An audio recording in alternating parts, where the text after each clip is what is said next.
Vamos a hablar del Manifiesto de la Sierra Maestra, un documento que es, sin duda, una pieza clave en la historia de Cuba y que, según la fuente que vamos a analizar, es el centro de lo que se conoce como el Gran Engaño. La pregunta que lo enmarca todo es bastante directa.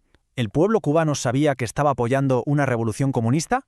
¿O, por el contrario, fue engañado para pensar que estaba luchando por algo totalmente distinto?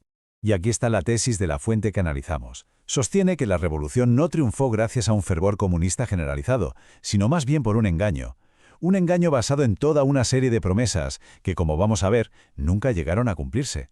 Bueno, para entender de verdad la importancia de este manifiesto, tenemos que viajar un poco en el tiempo, a ese contexto.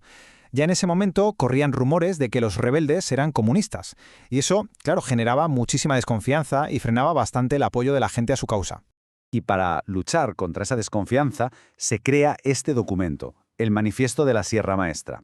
Pero ojo, que esto no era una simple declaración de intenciones, se vendió como un pacto solemne, un contrato con el pueblo cubano. Y la promesa era muy clara: restaurar la democracia, no imponer otra ideología. Pero claro, ¿cómo se consigue esa confianza? La estrategia no se basó solo en las palabras del manifiesto, sino en quiénes lo firmaban. Junto a Fidel Castro, se eligió a dos figuras con un prestigio enorme para que avalaran el documento con su nombre. Aquí los tenemos: Fidel Castro, el líder del movimiento, y a su lado, Raúl Chivas y Felipe Pazos. Y son estos dos últimos nombres los que, según la fuente, fueron absolutamente cruciales para que el pueblo cubano se creyera las promesas del manifiesto. Vamos a ver por qué. A ver, Raúl Chivas no era un cualquiera, ni mucho menos. Era el líder del Partido Ortodoxo, que era el partido que todo el mundo daba por ganador en las elecciones justo antes del golpe de Batista. Su nombre era para millones de cubanos sinónimo de lucha democrática. Y, por si fuera poco, su prestigio como director de la Academia Militar le daba credibilidad en ambientes muy distintos. Su firma era, un sello de garantía. Y junto a Chivas estaba Felipe Pazos. Él representaba la seriedad intelectual y, sobre todo, económica. Era miembro fundador del Fondo Monetario Internacional y había sido director del Banco Nacional de Cuba. Su firma era una garantía de que el proyecto era serio, estable y viable económicamente. Vale, con la credibilidad ya asegurada por estas dos firmas, el manifiesto podía lanzar sus promesas. Y estas promesas estaban diseñadas al milímetro para calmar los miedos y conseguir el apoyo de una población que lo que quería, por encima de todo, era el fin de la dictadura y volver a la democracia. La primera promesa es una pregunta retórica potentísima que va directa a la desconfianza de la gente. El mensaje no podía ser más claro. Estamos luchando precisamente por lo que se nos acusa de no querer. Luchamos por la democracia. Y aquí se detalla el cómo. No se trataba del proyecto de un solo grupo, sino de un frente amplio. La promesa de incluir a todos los partidos políticos de oposición era una garantía explícita de que habría pluralismo.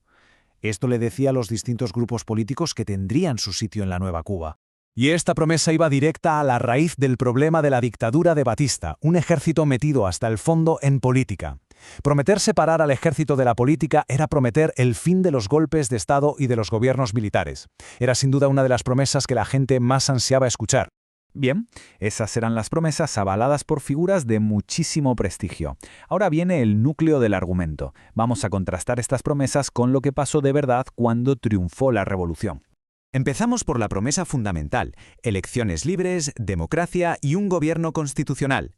La realidad: se instauró un sistema de partido único, nunca hubo elecciones generales y la Constitución fue abandonada. La promesa de ese frente amplio que incluiría a todos los partidos políticos chocó de frente con la realidad. Se ilegalizaron todas las organizaciones políticas, salvo el Partido Comunista. El pluralismo prometido se convirtió en un monopolio. ¿Y qué pasó con la promesa de un ejército apolítico? Pues en lugar de separarlo del poder, el nuevo gobierno se organizó con un liderazgo militar muy fuerte, integrando al ejército directamente en la maquinaria política del Estado y siempre subordinado al partido. Pero de todas las promesas que se hicieron, la fuente identifica esta como la más explícita y por tanto la más flagrante. No era una declaración de intenciones cualquiera, era una formal promesa, con un plazo concreto y todo. Un año. Ese era el plazo. Un compromiso con fecha, muy claro, muy medible. Algo que le dio a la gente una razón muy concreta para confiar y para esperar. El resultado lo vemos en esta línea de tiempo. El plazo de un año se cumplió en 1960. Décadas después, esas elecciones prometidas bajo formal promesa nunca llegaron a celebrarse. ¿Y qué les pasó a todos aquellos que se creyeron estas promesas y que luego vieron que el rumbo era completamente diferente? Aquí es donde la fuente se pone a analizar qué consecuencias hubo para los propios aliados de la revolución. Y este dato es demoledor. Las mismas dos personas cuya credibilidad se usó para validar el manifiesto, Raúl Chivas y Felipe Pazos, acabaron oponiéndose al nuevo régimen al ver que las promesas no se cumplían. Los dos tuvieron que marcharse al exilio. El patrón, según la fuente, era sistemático. Muchos de los que habían luchado en la revolución, al ver el cambio de rumbo, se opusieron.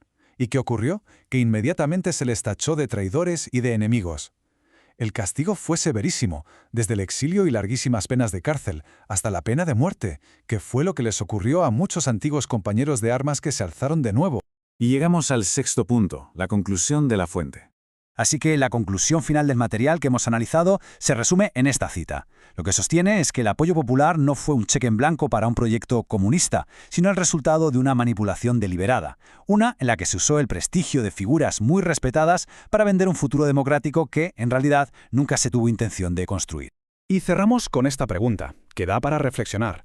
Cuando se analiza un hecho histórico tan complejo como es una revolución, ¿dónde hay que poner el foco? ¿En las nobles aspiraciones y las promesas que la inspiraron? ¿O en las consecuencias y la realidad que acabó imponiéndose al final?